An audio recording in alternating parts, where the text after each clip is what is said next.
The tactical approach to communicate with other players in the hand. The ability to apply pressure while expecting a certain result. You have 4 rounds of betting. How you bet within those 4 stages determines if you win the hand or lose the hand. Categories for betting are for value, as a bluff, information, protection, to take control. Let's start with value betting. In this situation you feel that you're ahead and hold the best hand. So now you would like to get a bit more money out of your opponent. The art of value betting is not to scare your opponent away, but to receive maximum value for what you think is the superior holding. To elaborate further, you need to have an idea of the possible hand range that best fits your opposition. Doing so better gauge how much he will call.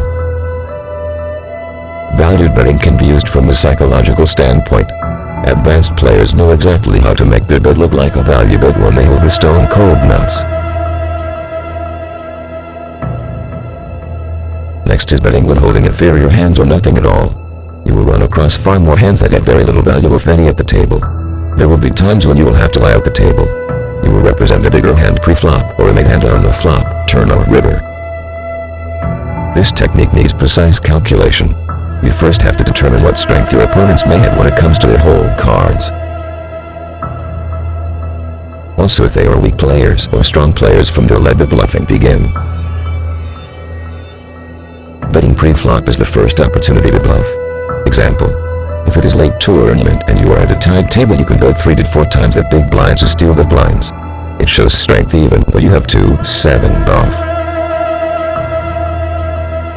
Another time to show aggression is to 3-bet a guy who has already raised. A 3-bet is a raise of the person who raised prior. This tactic works against weaker players even more so when in position. The partial bluff or a semi-bluff. This kind of bluff is for hands that have big potential, like open and straight draws, or one with 2 become flush draws. If you bet showing aggression with these type hands, the opposition might fold right then. But if they manage to call your bet and you happen to hit your hand, you will be paid off very well. Bet sizing. Bet sizing is about not giving too much away from your bet. If you limp in every pot and raise only when you have big hands, that makes you very transparent.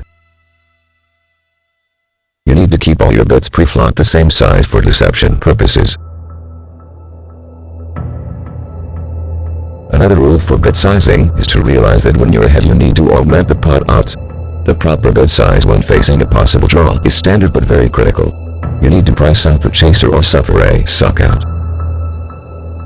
Tomorrow betting for information, protection, and initiative.